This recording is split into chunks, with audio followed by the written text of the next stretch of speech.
pump it. Yeah.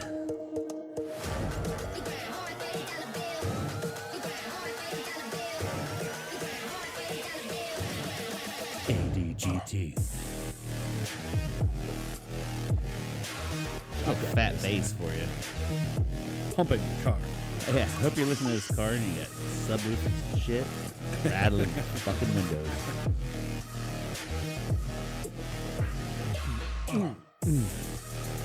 Hell yeah, dude, I like that. Hey. I kind of want to tune this song up and just listen to it anytime I drive around.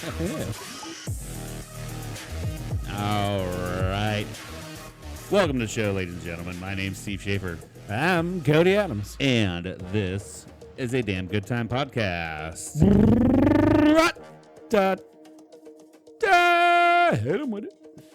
Hit it. This week you get your favorite dynamic duo in the studio. That's us. That's us. That's your We're favorite duo. When we're dynamic, we're very dynamic. We're gonna taste Leinenkugel's Juicy Peach. I could eat a peach for hours. I could eat a peach for hours. Face Little off. Nicolas Cage, yeah, face off. Shout out there. Then we'll get into our regular hijinks that you can expect while having a damn good time. Hell yeah. Yeah. Let's get a little more.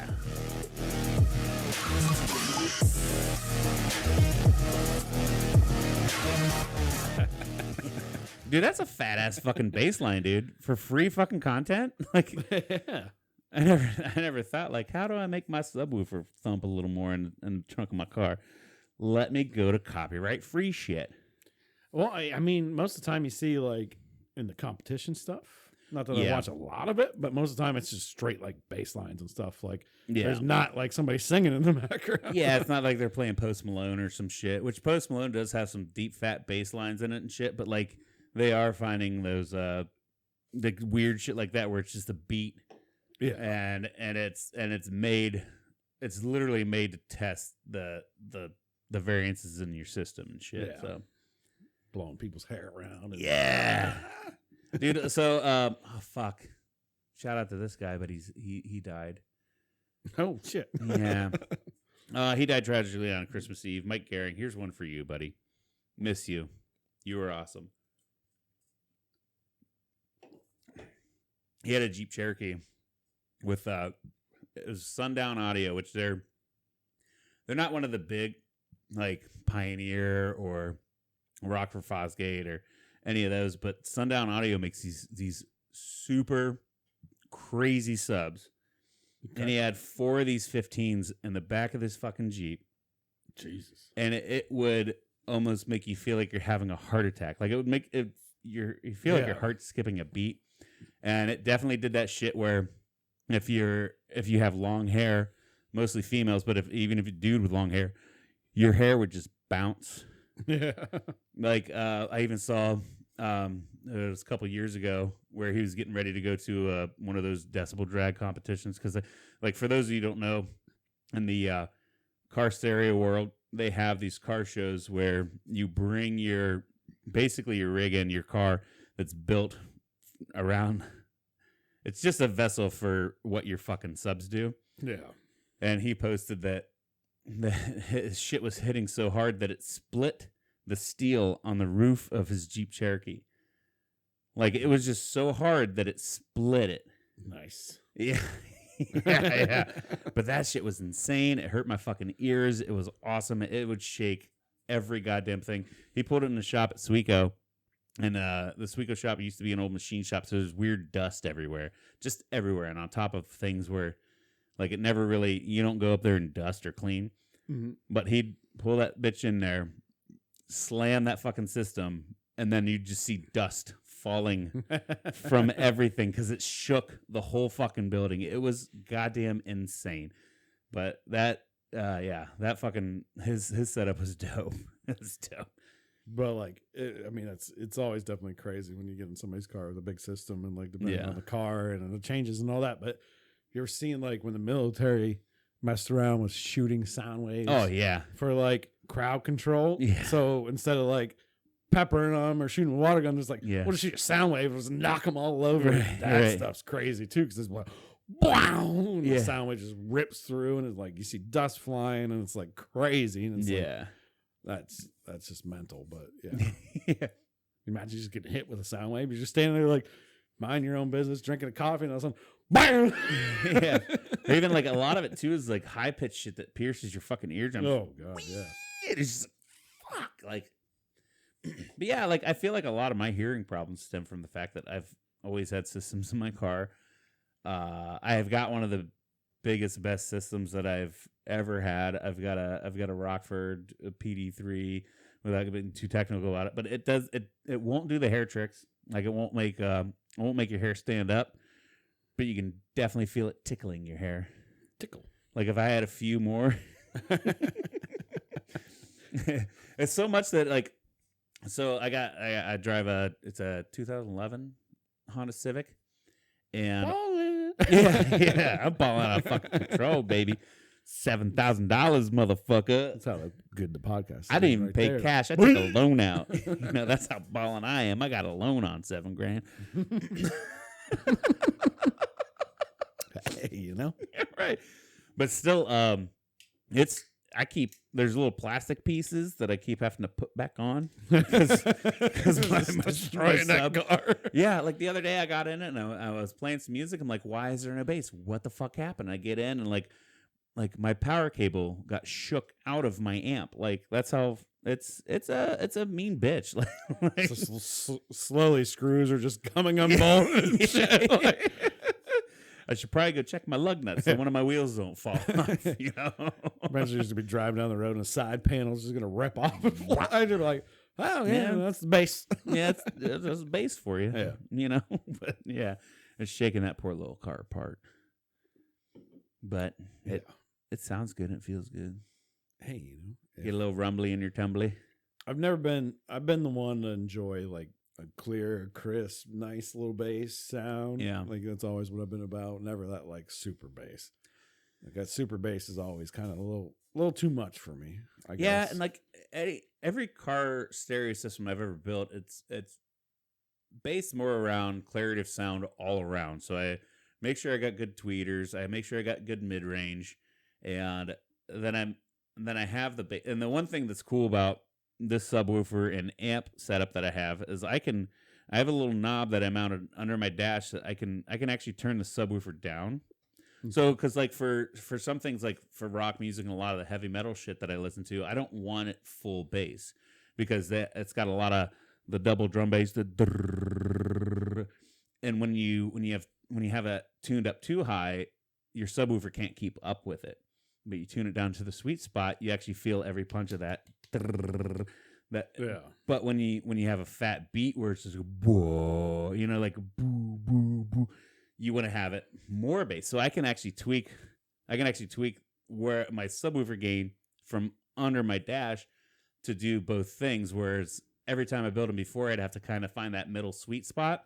Right. So I could have had way more bass for rap songs, but I'm drowning out and I'm getting distortion on rock songs. So now I can fine tune it and I love it. Fucking love it.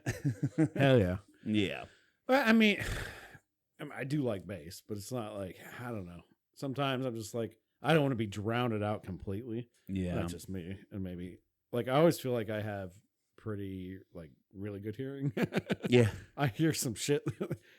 And I think that's because I was also in a restaurant for so long. Yeah. I got that, what they call the bartender's ear, where I hear shit like way over here. Right. You hear somebody going like, I don't know, maybe I should try this cocktail. And like you're 50 feet away and you're like, you know what? That, don't mean to interrupt, but that cocktail is delicious. You want to try it? You should try it, because you become a salesman too at that point. I feel like my wife hates it.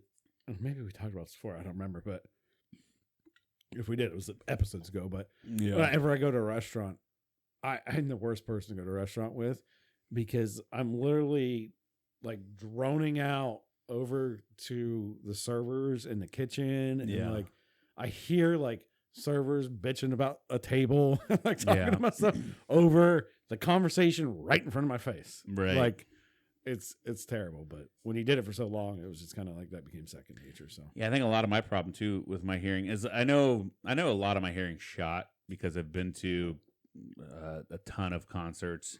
I've always had stereo systems in my car, but for some reason, like a lot of my hearing sucks because it's not that I can't hear you most of the time. It's just that I don't understand you because any outside noise mixes in. Like it all mixes into one flat sound. And I think that's why I love doing this podcast because I have headphones on. I can block out any fucking thing else, and it's just me and you talking now. You know, instead of like if I take these headphones off, it's like, well, now I hear my voice echoing, or now like I can tell that like this is running, this is humming or something, or bullshit like noise that. upstairs. and you know, I don't like to self-diagnose, but it seems like it's kind of a symptom of like ADD shit. And yeah, I'm sure I kind of am. Like I act like that a lot, but like that's honestly one of the reasons why I really like really loud music and really good systems, because then I can just kind of drown everything else out while I'm driving and just focus on driving, focus on hearing the music, you know? Yeah. I mean, and like when you say doing the podcast, and like if you've never been in front of a microphone with a pair of headsets on, like as soon as you put it on, like you really dive into it. And even like Eric Wheeler has been on the show multiple times. He's one of those guys that's very like ADD, like all over the place. Probably diagnosed ADD. I don't know. Maybe he never went to the doctor for it, but he'll completely admit himself that he's like all over the place no matter what. Yeah. But he said he loves coming to the podcast. That's one of the things, like it's easy to talk on a podcast. Yeah. Because we hear ourselves in our headsets, but we hear everybody like directly, and everything else is just drowned out. So yeah, and I think that goes to say for like literally every single guest that we've had on here, besides maybe Bryant. Bryant's been on other podcasts. Yeah. But every single guest we've been on here, this is like their first go, and they're like, "Oh my God, I didn't realize like how easy it is to get lost in conversation." It's like, yeah, because you're not really, there's really no other outside stimulus at this point. Like there's nothing distracting you. Like my phone could go off, and if it makes a noise, I might not hear it. But like if I see the light, I might. But I'm still dialed into the conversation and shit. So. Right. Like you're not doing a lot of other things. Right. It's like we're here, we're hanging out. It's just a damn good time. Yeah, it's a damn good time. It's try it out. Good time for sure. Yeah, try it out, or if you're nervous to try it out yourself, come on ours. Yeah.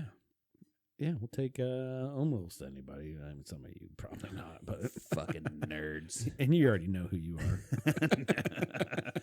No, probably is like out of any of our 12 listeners, I'd probably have any of them on. So yeah, because I don't think too many D-bags listen to us because we're too fucking cool for them.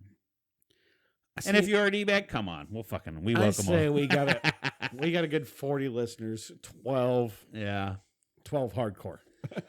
Yeah, we've got 12 hardcore. Yeah, Casey, we know you're hardcore as fuck. And then some people that dabble in it. So, yeah, I mean, you know, things come up, time stuff like that. We're getting up there in episodes. You know, like we always talked about. I think once we get to our 100th episode, if things aren't working, maybe we change the platform up a little bit. But I don't know if that ever happened. We'll see. Yeah, and that's another thing too. Whenever I meet new people and I tell them I have a podcast, like you should listen. Like, well, I don't really listen to podcasts. It's not really a format for everyone, you know. Yeah. And it's one of those things too, because I've always been music heavy, constantly music heavy, and I was always very picky about my music. And then I started listening to some talk radio, got into the more listen to people talk. And then I got into podcasts, and it's definitely a format that I love, especially when I'm driving. Like, you will never find me, oh, I got to clean the house. Let me tune on my favorite podcast. Mm-hmm. You know, no, I got to have some beats. I got to listen to music then. But definitely when I'm driving, for sure. Like, that's got, I don't even really like listen. I have this fucking $900 stereo system in my car, and I use it to listen to podcasts. Like, I could have kept everything fucking stock. Yeah. But then every once in a while, like, you know, if I want to tune up beats, I got the ways and means to do it. Yeah, I mean, my drive from here to home, I have to have saved music on my phone because about 50-60% of my drive is no service. So it's like I might as well listen to some beats. That's the fucking worst, yeah. When you can't stream shit, so you gotta have to have your downloads or God forbid a fucking CD. Ooh. When do you think the last time you've listened to an actual CD was?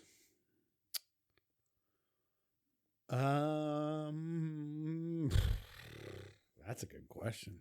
I know, right? To be honest, what my last thought goes back to is Gold Cigar Fest. You're probably right. What was that? 2016, maybe? Oh my God. I could probably look it up on my Instagram. It's going to take me a while to go back. So we used to go to Cigar Fest every year in the Poconos in Pennsylvania. From Cigars International put it on. And you could win prizes and different things. And Steve was lucky enough to have like this golden ticket in his booklet, because you got a booklet to hand to all the vendors and you got a free cigar from them. But not free technically, but you paid for a booklet. But yeah. So he had this golden ticket in there. So he got this 24 karat gold wrap leaf cigar. Yeah. At the event. And it also came with a CD. Yeah. And we got back to the condo or place I rented on Airbnb or whatever. It happened to have a little CD player. So we popped that thing in, and it was literally some rapper just rapping about this gold leaf wrap cigar. We How the fuck did I not insta that gold cigar, though? I didn't insta that gold cigar. You might not have been in the Insta back then. I don't know. No, I've been in Insta fucking forever, dude.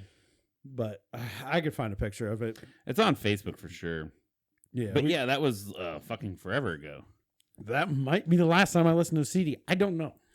I'm trying to think of another time I listened to a CD, and it's so hard I can't. I can get up and go through my humidor right now and find the last box that I got from Cigars, because you also get like a little mini humidor and a pack of sampler cigars, and the humidor always has like the date or the year stamp on it. But yeah, that was, and just so happened the cabin that we rented had a little boombox CD player in it, and we played it on it. It was terrible, but it was hilarious. It was a good story, and I'll always remember that. I mean, like, what? You ever smoked 24 karat gold cigar? Gold leaf cigar? I bet most of you haven't. Probably none of you. But we got one for free. Yeah. And maybe it wasn't free because we had to pay with our eardrums by listening to that CD. Yeah. It was terrible rap music. Dude, I wish I could find that CD. That'd be so crazy if it was like track number 3 was like Fetty Wap or some shit. And like, oh, dude, it's fucking big now. Like, yeah. And we're sitting there calling it trash. Yeah. And that was like his breakout thing. And we just didn't know it back then. 24 karat cigar. Well, yeah, there were too many songs about smoking a 24 karat cigar. Yeah. But there were probably some other ones just like about and rap it wasn't in general. If I remember correctly, it was okay. It wasn't that great of a cigar. Well, yeah, and the cigar wasn't that great. And then even the CD it wasn't even like a regular CD booklet, like somebody had it professionally printed. It was like printed off a fucking computer. Yeah. In a burnt CD. in a clear case, and then the burnt CD had a sticker on it, so it wasn't. Hey, you still won something. I did. I never won anything. I think I was the only one to actually win anything. I went for, man, I added up all the years. It was like 8 years straight or something. That was crazy. And I never won a damn thing. That place. Yeah, the top prize was like you could win a Jeep if you bought raffle tickets and like all this stuff, and like bring home like boxes of cigars or stand-up humidors or even the one was like you got 60 seconds in a giant room full of cigars. Yeah. So it was like a smash and grab type thing, what you could do in 60 seconds. Yeah, it would have been awesome to win any. I would have liked to win one cigar like you did. Yeah. And I never. Honestly, out of nobody in our group ever did except you.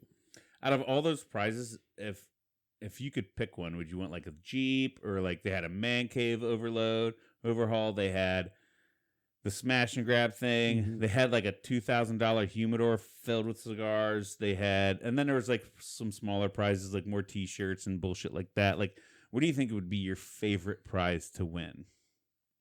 The Jeep. The Jeep. I mean, you still got to pay taxes on that. Yeah, they tax. Yeah, so you're looking at pay a few grand on that. $4,000 tops probably. Pay a few grand on that, and you just take it and sell it, and then boom, you just made like 20 grand. Yeah, to be honest, I would want like they always had like that $2,000 stand up humidor. Yeah, and the bitch was like 8 feet tall with like 6 decks on it, and it was set up with like automatic humidification and a fan that blew, and it was lit up, and it was usually like a rich mahogany, or like it was like fancy wood looking and shit. Yeah. I think that would have been my favorite. I mean, I've been happy with that too. But, I just want to win something. I mean, a Jeep would, the Jeep would have been cool, but it was still a 2-door Wrangler, not a 4-door. And but you could just sell the Wrangler, buy that humidor, but then I mean that humidor was still worth a lot of money because it was probably still worth $10,000 because sell the Jeep though too. There's probably not too many people that want to buy it with Cigars International stickers all over it, so you'd have to de-sticker it and then sell it. You'd probably be better off selling it without the stickers. I don't know. There was a lot of people there. You might have got cash offer right outside the door. I mean, I guess I don't know. It depends on what the Jeep was and and all that stuff. But but I guess it is still probably like a $36,000 prize, even if it was a base Jeep with some fucking stickers on it. So I mean, I don't know if I can go to an event and win $30,000 and I spent like $200, $300, and I'll be okay with that. That's true. You're right. I mean, then I'll buy that humidor. Yeah, and then I'll still have money left over. Or go find the person that won that humidor and be like, "I'll trade you for this Jeep for like, but you got to give me like $20,000 to offset the difference." A lot of times, people that won the Jeep too, because it was like buying raffle tickets to get it or whatever.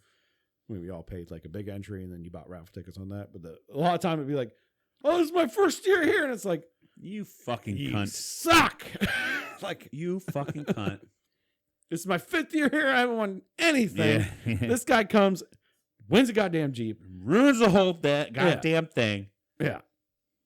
So that was a little annoying, but it is what it is. That's what every raffle is, I think, anywhere. You know? I just don't have the luck. No, don't have the luck. That's probably the only like raffle or dumb luck chance thing that I've ever really won. Besides like $5 lottery tickets or some bullshit like that. Never really won like a 50 drawing, but that cigar, it was a $200 cigar. So that's it was good. Here's a question for you. What's that? Do you feel like you're a lucky or unlucky person? It depends on how you define luck. If you define luck like in games you play, I'm unlucky. But if you define luck in like life in general, I feel like I am lucky. Yeah, I would say life in general. Do you feel like you're lucky? You just answered it. You're lucky. Yeah, life in general, I feel like I'm lucky. I got a beautiful wife that loves me, and I love her back. I got 2 healthy kids. I mean, one's got some epilepsy issues, but the meds got him good. So, I mean, it was the easiest fucking health problem we've ran into with the kids so far.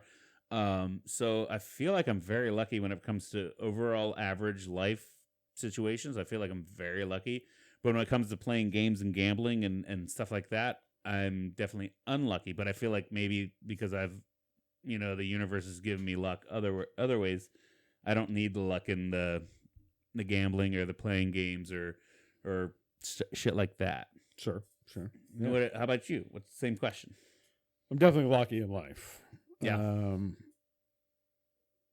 Obviously now, especially, I have a great wife. I just had baby twins, and they're awesome, and everything's going great for us. We both have 2 amazing jobs, and like everything's good. Yeah. And then I've always had that situation in life, like since I can really remember that money mattered. Like I always felt this way. Like I'd always hit the bottom. Yeah. I'd hit the bottom. I'm like, man, I got no money for gas, or I got like I'm talking years ago. Like I got no money for this. Like I got no money for that. Blah blah blah. And then out of nowhere, like I'd be like, oh man, I was stressing out. And out of nowhere, all of a sudden, like I'd somehow got gifted money, or somebody would call me and be like, hey man, can you help me out with this? And I'll fill your tank up. And like, and it was like, whoa. And like, or like, and it wouldn't happen like I'm saying like the next day, but it'd be like in a week, or like a 2-week situation, or maybe in a month situation, where I was struggling a bit, and I'm like, man, how am I gonna, like, I gotta figure this out. Like I'm trying to manage bills and like doing things, and all of a sudden this would be like, bam, nope, never mind, you're good. And it's like, what the hell? Fucking universe provides, Yeah. Or like as a server, like go in and like, it's a Tuesday. I'm not going to make that much money. And then all of a sudden I'd walk out with like $200-$300. And I was like, what the hell just happened? Or Tyler Perry comes in and he gives you like a $4,000 tip. Yeah, like I was like bumming but Tyler out. Perry never came in. I was bumming out, but my attitude never changed. My attitude has never changed when I'm like really bumming out. Like I've never been a person to be like, I'm depressed. I'm going to sit at home. I'm going to be like sad about life. I've never been that person. Yeah. And maybe that's why it works for me. I think that's, me the same. Like I think that's why it works for a lot of people with positive attitudes. Like the world can keep shitting on you as much as it wants, but as long as you project out to the world, like, no, motherfucker, I got this. I'll figure it out. Yeah. And I'll take it on the chin with a smile on my fucking face because you can't bring me down. Because you put positivity out there, and I feel like positivity comes back to you. And that's one thing I've always been big on. Like, and it's even dumb shit. Like, I don't want to bring this, I don't want to get like too deep or too depressing, but like, I don't know my biological father, shit like that. When you think about it, I was a born loser. I'm a bastard. Like you bastard. I'm fucking, and it's so funny. Like king of the nose. Well, and I love my mother. And when we bought this house, we have a decent house, and whenever we bought this house, I put a post on Facebook, took a picture of the house. It was like, the gutter trash finally made it. And my mom took offense to that. She's like, you weren't gutter trash. Like, bitch, I was born in a fucking trailer. We lived in fucking Shelmar. My dad gave me up. Like I'm used to eating fucking mustard sandwiches and shit. Like, I thought condiment sandwich day was a good thing because I like mustard and I like ketchup. But it was because we were goddamn fucking poor. But anybody else would be like, ugh, mustard sandwich again. And hear me, I'm like, yay, mustard sandwiches. Like, everything's awesome. And I'm always fucking very positive. And I feel like the positivity I've pushed out is coming back, Well, and your mom, 100% is a big part of that. Julie is a fucking saint, dude. I love my mother. She is an angel woman. Yeah. Definitely raised you right. Yeah. And, so Julie, yes, I understand why he took offense to that because it was kind of, he didn't mean to offend you, but right. I was the same way. Like, originally it was a trailer, and then it was a small little house back in Cumberland that my mom's. And then it was a bigger trailer that my grandpa helped, and then it was bigger, and then like it was a house, but yeah. And then, if I look at my life now, my dad has fucking made it, right? Right. And they got divorced. Yeah. So I've had stepdads and stuff like that, but I do know my dad, so yeah, I got one up on you. Cocksucker. No. Hey, I'll put it this way. I do know my dad. I don't know my biological father, so. Right. And your dad's great, too. Yeah, Mom. I got lucky where my mom remarried to a fucking psychopath that beat the shit out of us when we were little, but now he's a very nice guy. So I put so much positivity out. It changed him into a very nice guy. Yeah, exactly. That's even deeper. I probably shouldn't have gone there. No, I don't know about that one. They definitely watch podcasts. I don't think they watch it that much. Yeah. Hey, Ed, you used to beat the shit out of us. Fucking face it. Now you're really nice, so it's cool. Yeah, so he is amazing. Yeah, I've only known him as amazing. So. yeah, and I really like the amazing side. I'll say that much.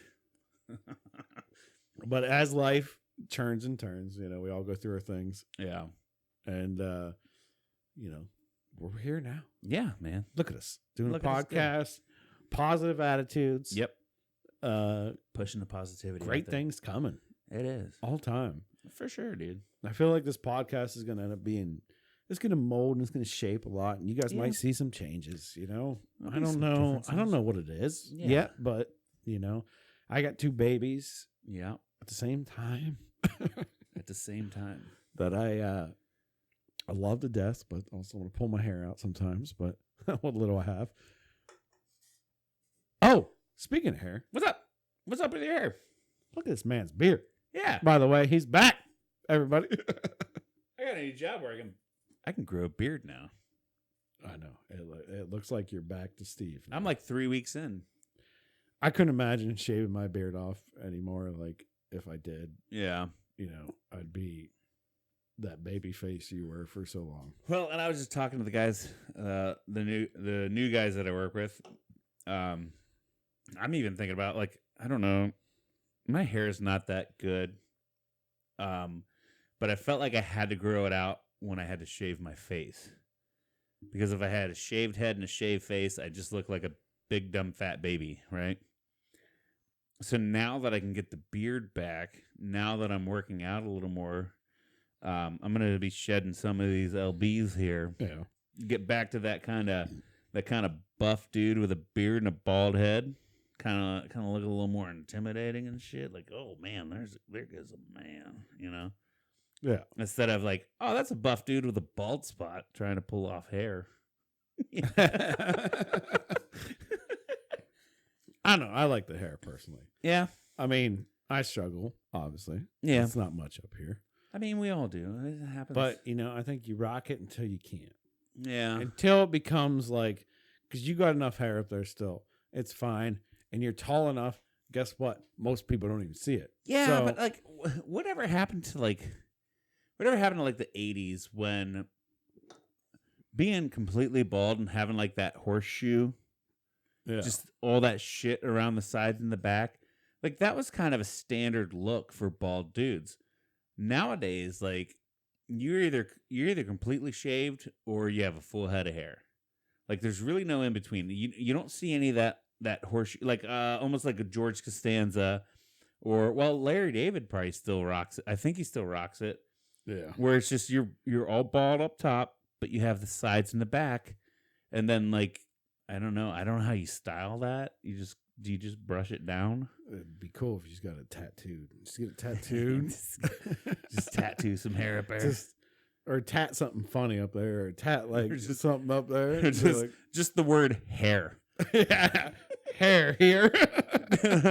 Oh man, I didn't know you were bald. I'm like, no man, I got hair. I got hair. Look, it says right there, hair. I got hair. Yeah.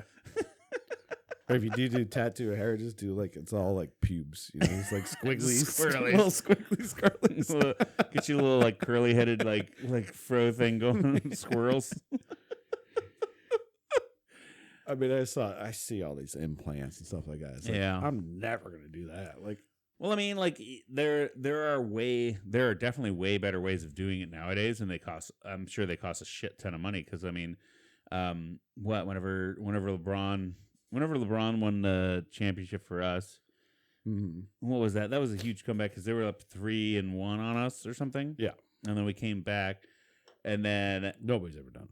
Yeah, but the funny meme that LeBron, it wasn't the fucking Cavs, it was fucking LeBron. But the funny meme that I saw, pretty much. But yes, the funny meme that I saw was a picture of LeBron like 2 years before, and then him whenever he won the championship for Cleveland. And it's like the biggest comeback wasn't 3-1, it was LeBron's hairline, and like you could see where now he has actual real good looking hair. Like even fucking Elon Musk. Like you look at old pictures of Elon Musk, he was balding, and now he has real good looking hair.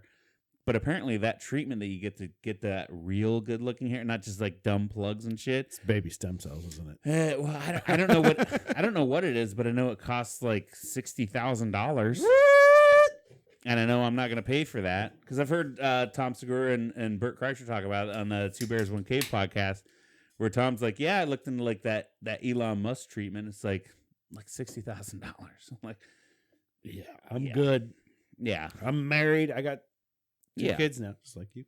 And I look cool, fucking bald. I look cool bald in a beard. Like if I go back to razor shave. I don't know if I look cool bald. That's like I don't know how that's gonna feel if I shave it off. I'm probably gonna look weird. Yeah, you're a little oval shaped head, but you keep your shit pretty tight and close anyway, so it's not hard to really imagine you as a bald. And I feel like you'd be. Just imagine me as a bald guy. Yeah. For those listening, watching, I'm putting my hand in a shape. He's trying to block out. I'm trying to block out your hair. Because really, there's only like a little tiny bit of hair right here. Right yeah, now but you definitely have on to my keep the beard headphones, for sure. Definitely keep the beard. Oh, yeah, the beard's going nowhere. Nowhere. You'd be an all right bald beard guy. I feel like I don't want all right. I need like, oh, you're powerful. Well, you're scary. Yeah, you're sexy. Start I need lifting something weights. like You got to start lifting weights. The best way to pull off a completely shaven bald head with a beard is to also have muscles. I've been doing 50 reps every day. 50 reps of what? Beers? Babies. Oh, babies.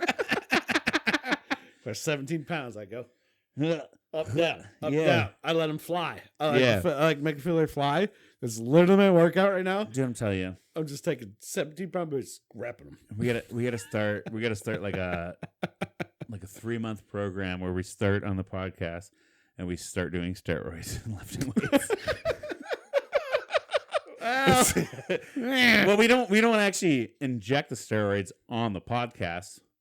We just say that we're doing off camera. We do steroids and we lift weights. What if we do some like HGH and stuff? I mean, the same. HGH will take a little bit longer time, and then you might grow. We might grow a couple inches or some shit, but not in your dick. It'll be in your height. Yeah, well, that's what I'm most worried about is my dick. To be honest, steroids won't shrink your dick. It'll just shrink your balls. It'll make your dick look bigger. Testosterone goes lower. I'm like, I need all that right now.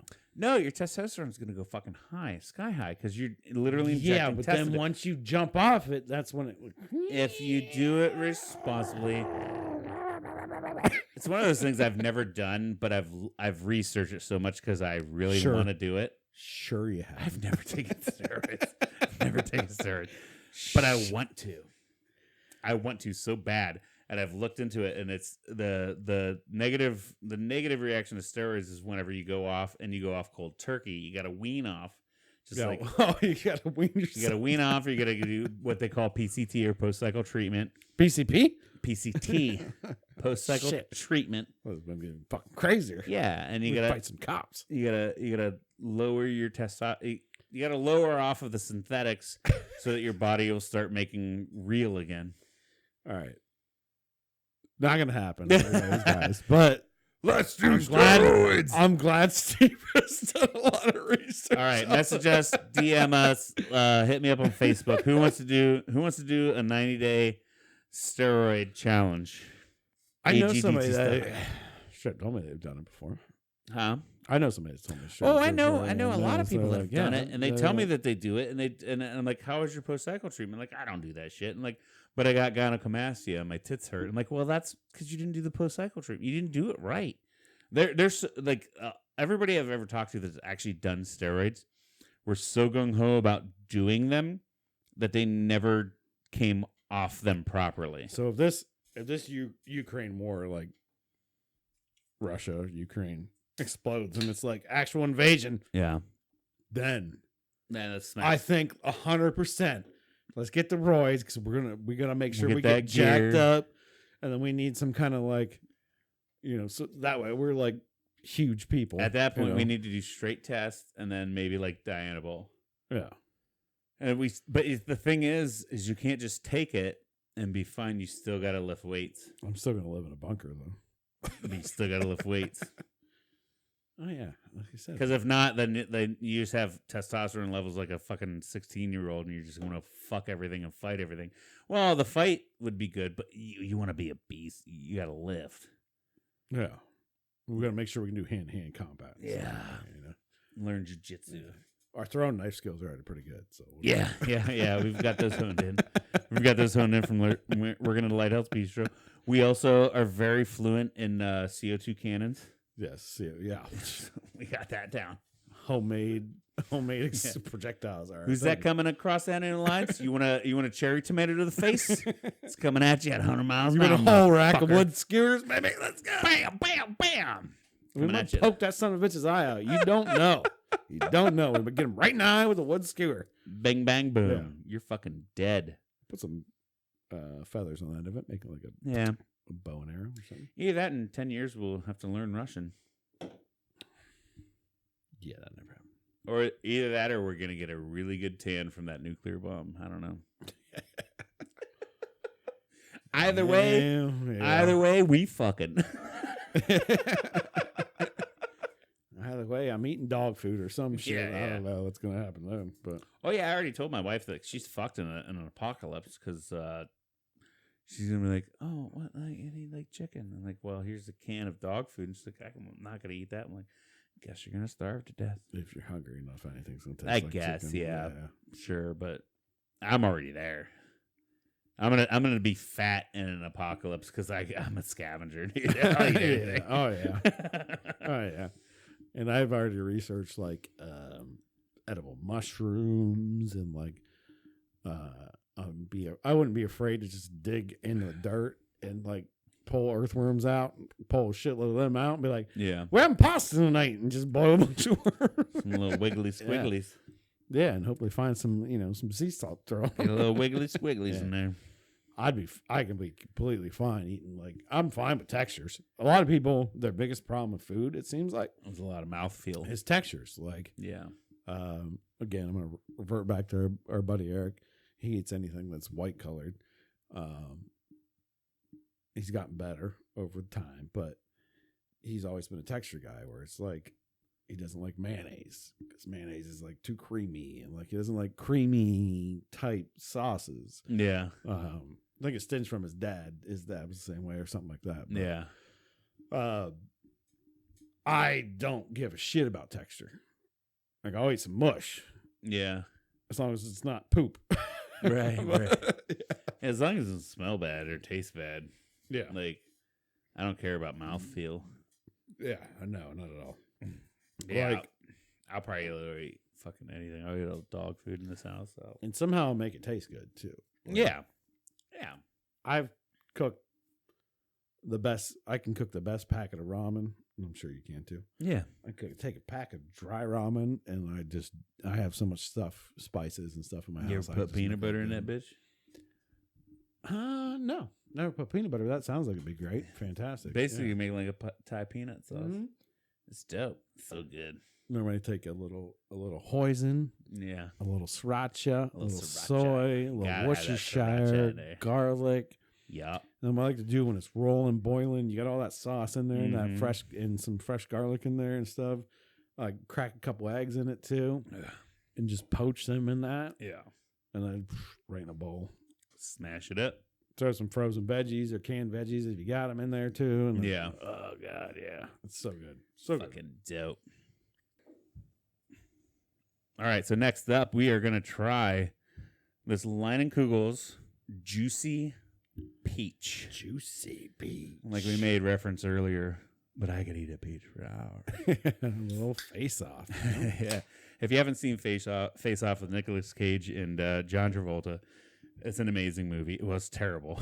It's terrible. It's terribly amazing. I imagine if you watch it nowadays, you'd be like, what is this piece of shit? But it's so funny because Nicolas Cage's persona when he's the bad guy before they switch faces. Yeah. He's on a plane. He's like, I could eat a peach for hours. He's not on a plane. That's not when he was on the plane? No, he's dressed up as a preacher. He's dressed up as a preacher. And there's this young girl. Oh, yeah, that's right. Young girl. We don't know how old she is, by the way, either. For sure underage. It's terrible. It's terrible. Yeah, that movie would have got canceled nowadays. And I can't remember the lines exactly. He's like robbing a bank or robbing something. And this girl's there. And he's like, you're like a nice little peach. I could eat a peach for hours. So and it's like, what? It's so creepy. What? I mean, but that line is stuck in my head since I don't know when. It's like, yeah. What do you mean, Nicolas Cage? Right. Well, for some reason, I still got the context of whenever I was young. And I mean, yeah. I don't know how young I was, but I know I was still young, but I still kind of got the context. Yeah. But like, it's still fucking creepy. Still creepy. So, yeah. Yeah. But yeah, so we got juicy peaches that we're gonna sit here and drink for an hour. Try them out for an hour. Oh man. And he trades faces with John Travolta. Yeah. So another big actor in the movie too. But it's just it's a weird movie because it's like they both somehow trading for one's supposed to be dead or comatose, like, and one's supposed to like Nick Cage. Nick Cage is the bad guy. John Travolta's the good guy. Nick Cage becomes comatose. Yeah, and they're trying to get to Nick Cage's brother to figure out like where the bombs are, where something is. Yeah, and so the best way to infiltrate it is to get John Travolta to be Nick Cage's brother. And the best way to do that is to swap faces. And so then when Nick Cage has John Travolta's face, he becomes self-aware. He wakes up. And so then he plays the good guy that's still a bad guy. And then John Travolta is the good guy that's trying to pretend to be the bad guy. And then all hell ensues. Yeah. And then there's a weird scene where Nick Cage is John Travolta's character. And John Travolta's character has a hot daughter. So then it's basically the dad being very inappropriate with the daughter, but it's not the dad because it's the enemy. It's probably so weird. It's so weird to describe this movie. It's hard. It's really hard to describe it without making anybody confused. But if you're bored and you want to watch like a cheesy movie one night, that's a good action movie. With Nicolas Cage and John Travolta, check out Face Off. Isn't Eva Mendes in that? Or what? Maybe. And I just remember too. There's a scene on a plane on a private jet where Nick Cage is sitting there, and like the stewardess comes to help him. He's like, "I want you to suck my tongue." Some weird like. But he's packing double gold Desert Eagles in his back and shit, dude. Like, it's so fucking badass. But he's a fucking creepy perv. Yeah, that's like his lady, and then like John Travolta becomes the bad guy, and then she's like, "You're not the same anymore," but she likes him better then. Yeah, because he starts respecting her and shit. It's so bizarre. It's so fucking weird. Great movie. Terrible movie at the same time. It's great because it's terrible. On to Juicy Peach. Juicy Peach is it's very peachy. Do you think it tastes like a juicy peach? Maybe not one that I'd eat for hours. Would you drink this beer for hours? So? Well, I will say I was gonna get Leinenkugel's Summer Shandy. I can't remember if we've rated that beer in here or not. But it's definitely like a spring, summertime beer, and we're gonna be hitting some like 70 degrees this weekend, and I'm super fucking stoked about that. So I was in the springtime summer mood, but I don't think we're ready for Summer Shandy yet. It's not summer yet. So I saw this Juicy Peach. Never seen it, never heard it, never had it. It's not bad. It's not bad at all. It's got a good peachy note to it. It's very sweet.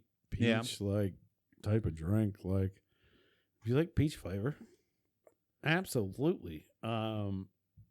If you like taste of beer, not for you at all. Yeah. It doesn't really taste like beer. It didn't even tell me. Wait, nope. 4.4 alcohol, so it's a little on the lighter side. Yeah, I mean it's just nice light. I mean, I'd love this on the lake, or like, you know what'd be good with this is like freeze this in a slushy and have a little peach slushy, and then hit it with a little bit of bourbon. Yeah, a little bit of bourbon. Make a nice little peach slushy with double alcohol content, because that's what we need. But it's really good. Yeah, it's very chuggable. Because you can turn beer into slushy, but you can't turn liquor into slushy. So right. You got a rating for it? I mean, I guess if you're looking for a sweet peach beer, and you're like, man, I like peaches a lot. Yep. It's got more of a natural peach flavor over a synthetic peach flavor, I would say. Yeah. Kind of. It's a little more sour, on a little bit of the sour side, all that. I'm gonna give it a straight up like 7 out of 10 on that scale. Yeah. You know? Because I think it's hitting the mark that it should hit. Yeah. be calling itself a peach beer, but I don't want to give it too much credit because Yeah, I mean, yeah. I feel like I should taste some beer too, you know? Yeah. It is very peachy. It's not very beery, but I mean, like even a summer like their summer shandy is a little more lemony than it is beery. Oh, 100%. It definitely hits the mark for what it says it is. I think it's definitely taste a juicy peach on this. I don't know if I'd slam too many of these or drink too many of these, but you know, if I'm feeling frisky, I see it on a menu, might order one. So I'm gonna give it a good solid thumbs up.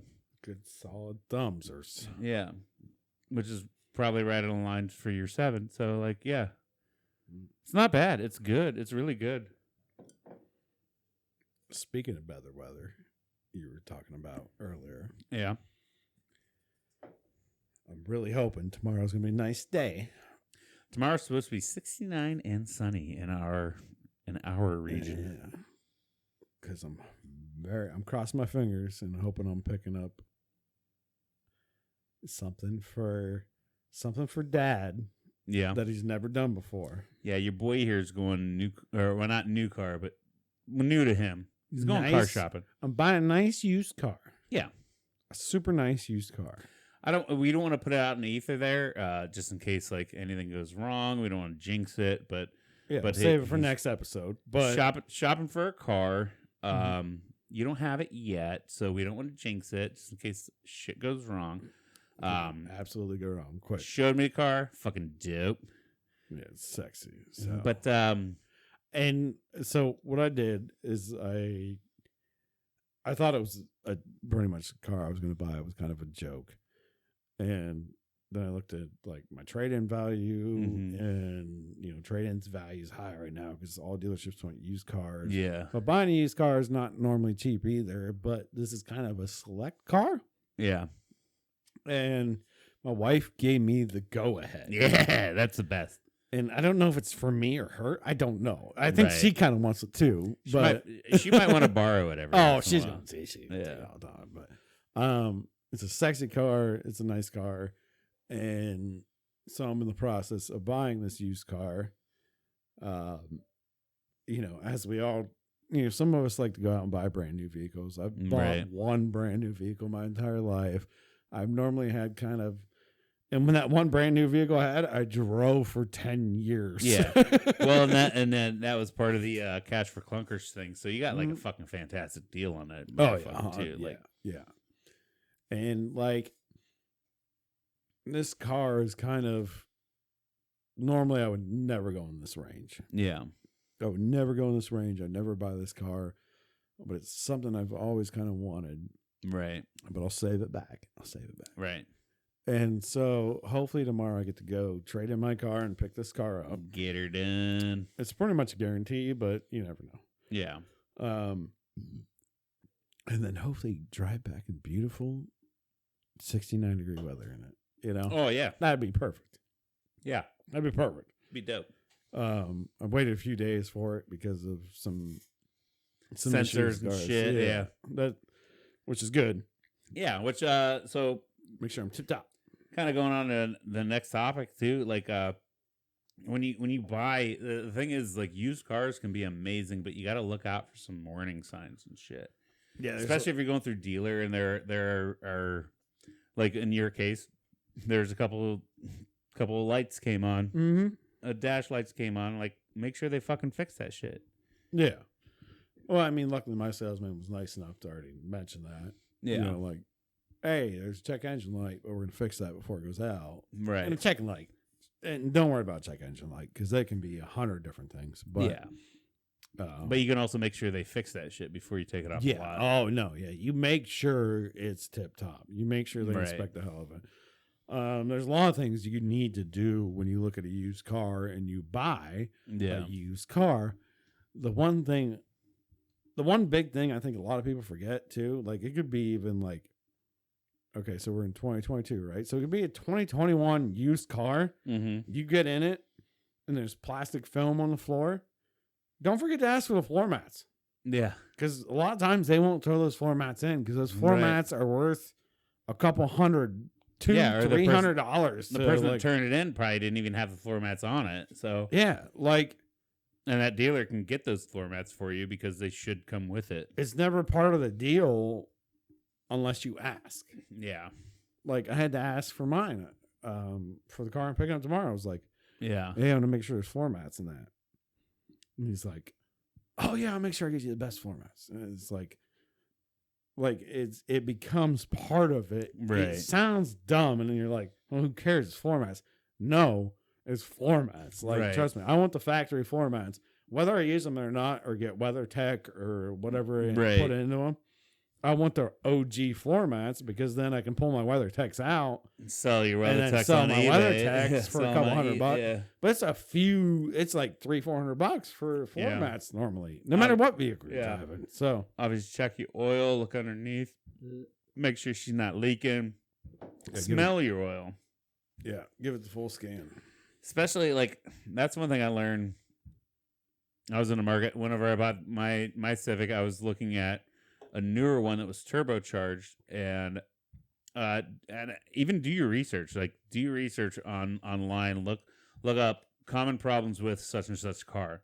So one thing that I saw with a lot of Civics, the newer ones that have the 1.5 liter turbocharge, which with forced air induction, like with a turbo or a supercharger, if your piston rings aren't really good, that extra force of air, that extra pressure that you get on your pistons will shoot gas past your pistons and it'll get into your oil. So that's why I say smell your oil, because if it smells like gasoline, you definitely have oil dilution where it's shooting oil past your pistons and it's going right into your oil pan.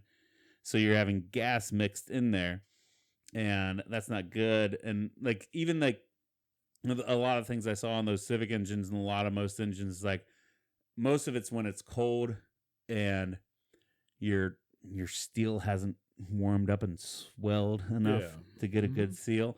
That's when you get a lot of that. So if you start it up cold and you just go drive, you don't let it warm up, shit like that. So like just do mainly, especially us living on high, you got to worry about that. Yeah, kind of do your due diligence and research and shit, and then definitely look at your oil, smell your oil. Look underneath, make sure there's no leaks. Pop the hood. Pop the hood. Even if you don't know what you're looking at, pop the hood. Yeah, and the shitty thing is they're going to make sure it looks all clean for sure. Yeah. They're going to clean it up. They're going to have their detailers make sure that car looks pristine. If you can find the belts, look at the belts. Like if you see like your rubber belts looking any kind of weird, like make sure you bring that up to them, because fraying on it. Those are big fixes that need to be done. Or ask for a warranty. You know, I mean, it never hurts to be like, hey, yeah, I'll give you a price, but give me a warranty. And it's weight in gold anyways. Yeah. Because something like a belt or you drive out of that place and you drive it for like 2 days and all of a sudden your transmission goes out. Not good. And they will give you warranties. Here's the biggest one, actually, that most people don't do. Ask for the best percentage from the bank. Unless you're using your own bank. Yeah. Which you probably should. But if you're not, and you go in a dealership and you're sitting there and you're like, oh, yeah, I want to buy this car and I want this and this and this. And they'll be like, that's fine. That's fine. That's fine. Yeah. Ask for the best interest rate you can get. Yeah. Because I guarantee you they can get a lower interest rate than what they initially quote. Right.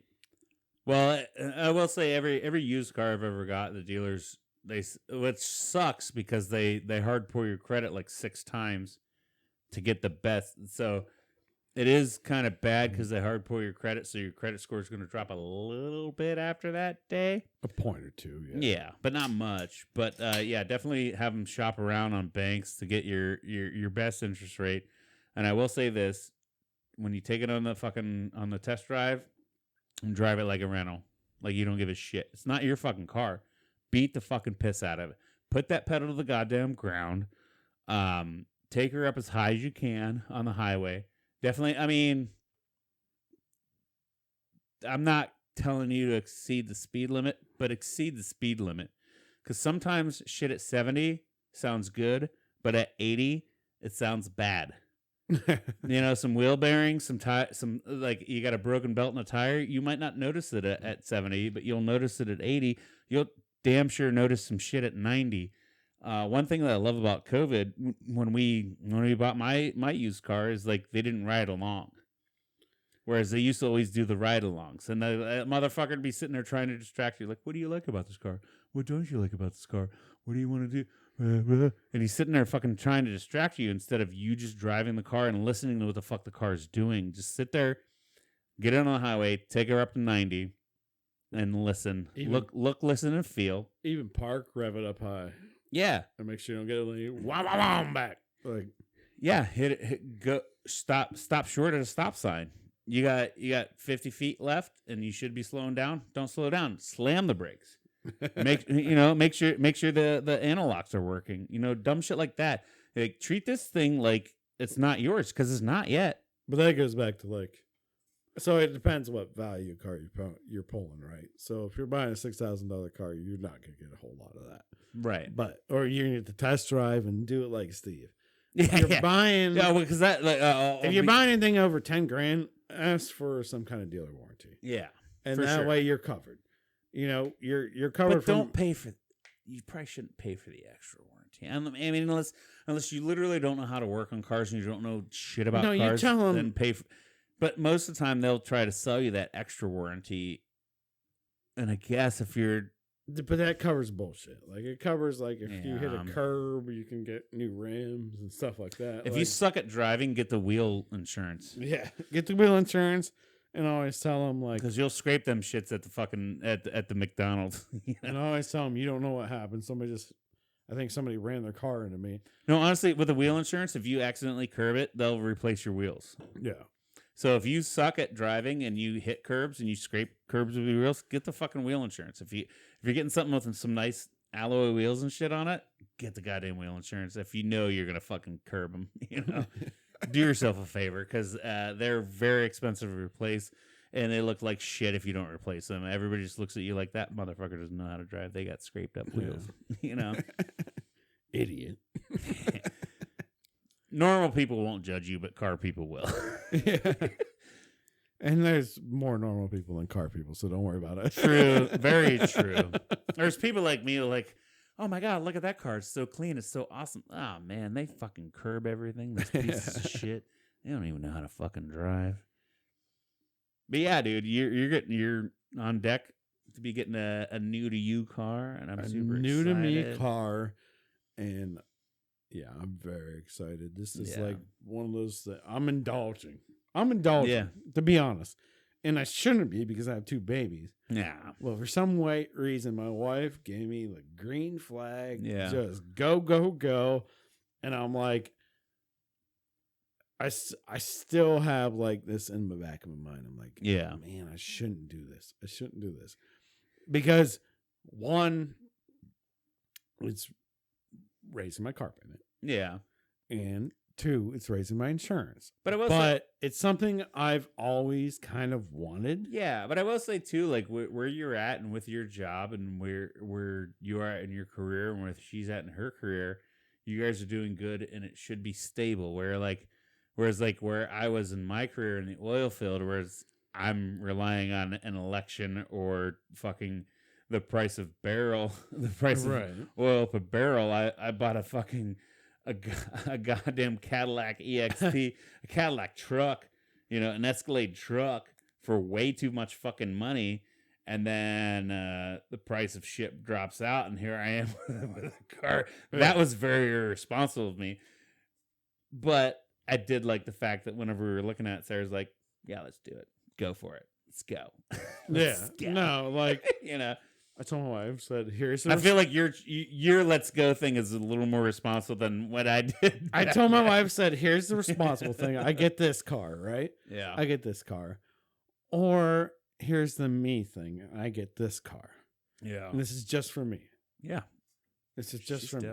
But she's still going to enjoy it. Don't get me wrong. Oh, yeah. And she's like, oh, yeah, I'm going to enjoy it. So both of it are aligning together where she's like, yeah, no, absolutely. You deserve it. had nothing but shitty cars your entire life. Yeah, pretty much. and it's one of those things where it's a splurge, but it's not like it's that much of a splurge. No, honestly. it's not that bad. It's not that bad. No, but you guys don't need to know that. Yeah, when I tell you what the car we'll tell you next week whenever he's driving around in his. It's a $80,000 car, as far as you know. We'll send you pictures of a G-Wagon next week whenever he gets it. G-Wagon. I still can't wait. Hey, so make sure you share us with your friends, click like and subscribe so that we can get that podcast money so we can both be just rolling around in fucking G-Wagons. Yeah, you guys are really slacking. It's only $150,000. Yeah. For like an entry-level G-Wagon. It's yeah, there should be at least 200 viewers now. You guys are slacking. You cocksucker. No, I'm just kidding. We love you guys. But anyways, yeah. So if you're gonna buy a used vehicle, like Steve said, check your oil, due diligence. Just really take time to look around, appreciate it. Yeah. And nowadays with the fucking internet, just Google search common problems with this car. Yeah. And ask yourself, am I able to fix or repair that common problem? And if you are, and if the good, write a pros and cons list, if the good outweighs the bad. Now, I know it does suck too. Sometimes it's like, well, fuck, I don't make shit for money. I can only afford a $1,500 car, and this is the best thing I can get. Yeah, that does suck, but still kind of try, look at the oil, make sure it's not leaking. Look at the brake, fill the rotors, make sure they're not fucking destroyed. Look at the brake pads. And if you have problems with those cars, maybe message us. We might shoot you a video of how to change the brakes on those, or because you find everything on the goddamn internet anymore. Yeah. Look at your tire tread, look at your brake pads, look at your rotors. If you're buying something cheap, always look at, but from a dealership, normally they're pretty well maintained. They already changed everything out because they're ready to sell it. But if not, I would still look at it. I would still feel you can feel a rotor. If there's any gouges in a rotor, be like, nah, man, you got to change the brakes and rotors. Yeah, but I still remember too, growing up a little less fortunate, like I've mentioned before. There were cars that we bought for next to nothing, I'm talking 600 to the 2,000 range. You still got to look at them, then look at the oil, make sure there's no metal shavings in them. You check the brakes, there's grooves in the rotors, but I'm buying it for $800. I can put $60 in the rotors on it if you know how to do that yourself, Right. But most people don't. You got to remember that. So definitely automatic transmission or any transmission, check your transmission fluid. If there's fucking metal shavings in that bitch, you're fucked. Don't buy that bitch. It's kind of hard to be like, oh, you pulled dipstick out. Oh, yeah, look at that. There's metal shaving. You're not normally going to see that. But I mean, at least figure out, Google some videos about that car that you're buying and look for the do's and don'ts. They're out there. Make sure you do a little bit of research on it. Just don't go in blind. And check recalls because the dealers might even try to hide that over your eyes. They might even let you know that there's a recall on it, Yeah. A lot of them will probably pass that off because they don't want to fix it. But check. And I will say this for sure. If they say there's a certified Carfax, check your fucking Carfax. Yeah. Because we bought one of our vehicles we have right now had a certified Carfax when we bought it. I didn't read it through. We tried to trade it in. There's a odometer discrepancy on Carfax.